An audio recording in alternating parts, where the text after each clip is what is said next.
Salam alaikum à tous, bonjour à tous, bonsoir.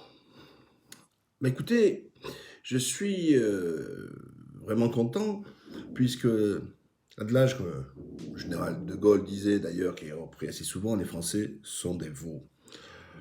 Or, les Français ne sont plus des veaux concernant les merdias, ils sont plutôt réveillés, ils sont plutôt très objectifs et je vais vous en donner bien sûr la preuve.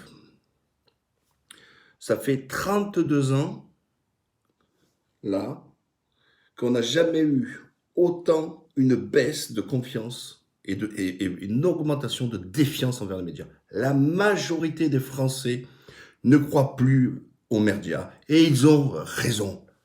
Vous savez ô combien j'ai pu démontrer, preuve l'appui, même à travers des lives, que par exemple sur la question de la Turquie, c'était mensonge sur mensonge, mensonge sur mensonge. Eh bien, menteur un jour, menteur toujours, et naturellement, sur tous les sujets. Il y a une propagande. Vous avez vu que la plupart des médias appartiennent à des oligarques, à des gros industriels, que ce soit le vomi en continu, on va dire. Hein, vous avez vu, dès qu'il y a une petite affaire de terrorisme, tac, clac, de suite, allez, ils appellent tous leurs pseudo-spécialistes, ils savent tout, mais en fait, ils savent rien. Parce que chaque fois, pendant qu'ils font de la fiction, parce qu'ils font de la fiction, hein, en disant il y a telle chose, des radicalisés, des fichiers S, et on a vu encore que c'était un déséquilibré, ou comme avant, le policier, en fin de compte, n'avait strictement rien à voir avec un caractère terroriste religieux. Sauf que eux, ils ont bombardé, que c'était un truc, parce qu'il s'était radicalisé, qu'il était ci, qu'il était cela. En fin de compte, ça avait strictement rien à voir. C'était une affaire de tout autre, ou d'affaire Halimi, où ils ont absolument le CRIF bombardé avec les médias, vouloir mieux que les spécialistes, mieux que les juges, dire qu'il y avait vraiment un caractère antisémite. Ils sont tristes parce que c'est pas un caractère antisémite, c'était encore un fou. Voilà. D'ailleurs, j'en profite pour vous dire que c'est pas de maintenant, ça fait quand même plus de 10 ans que de plus en plus les fous sont dehors, puisqu'il n'y a pas de moyens.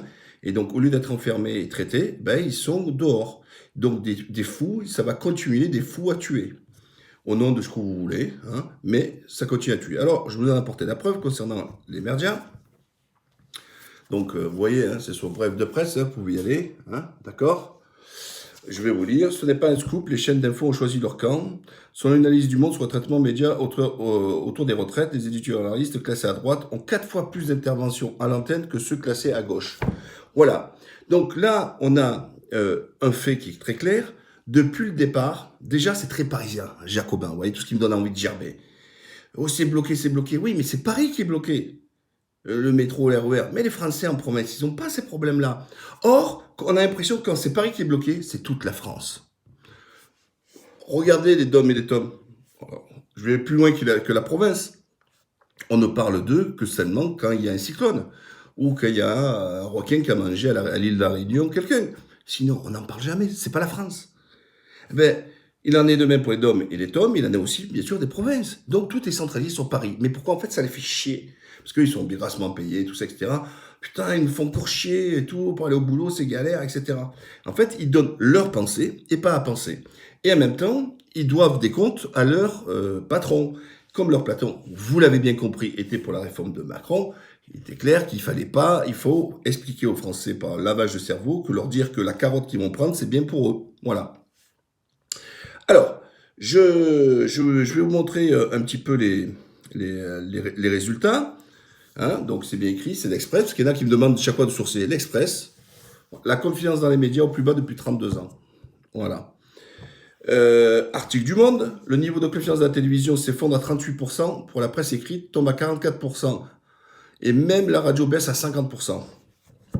Faut-il avoir un effet gilet jaune? Ah ben moi je vous dis que c'est l'effet gilet jaune. Pourquoi? Qu'est-ce qui s'est passé? C'est qu'avant les gilets jaunes, les Français, et c'est pas depuis Macron, pensaient que individuellement, la colère de chaque Français, qu'il soit artisan, qu'il soit salarié, qu'il soit profession libérale, qu'il soit chômeur, qu'il soit ce que vous voulez, sa colère qu'il avait en travers le monde politique, il ne trouvait pas de porte-étendard, de porte-parole pour pouvoir faire passer ce message.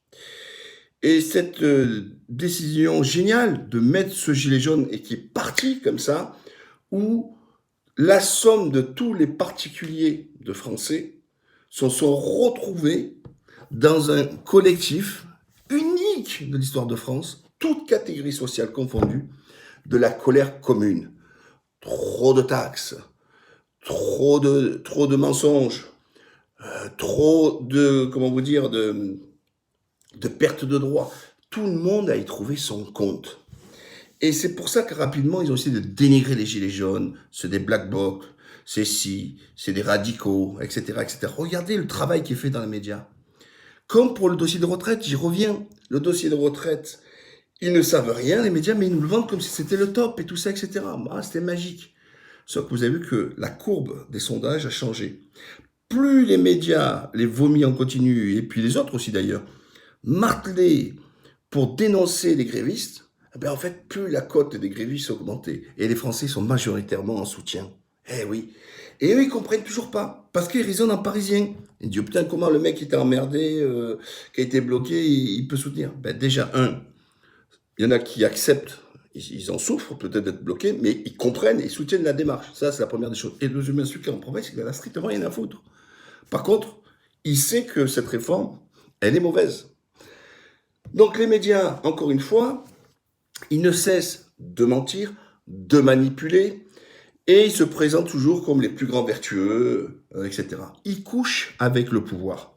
Regardez Le Point, regardez le Nouvel Obs. Sur quoi ils ont titré? Non pas sur la retraite à points, le fait que le gouvernement, il a dit c'était universel, et puis après il lâche des morceaux, s'est chié dessus pour Air France. Il avait peur qu'il n'y ait pas d'avion pour que la ministre des Transports puisse aller à Marrakech. Hop, il a lâché.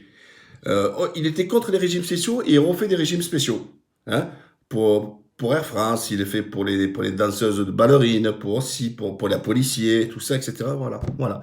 Et il fait passer, pour ceux qui veulent continuer à le garder le leur, comme les nantis. Ouais, c'est tous des milliardaires. Les mecs à la SNCF, RATP, on le sait bien, c'est connu, c'est des milliardaires.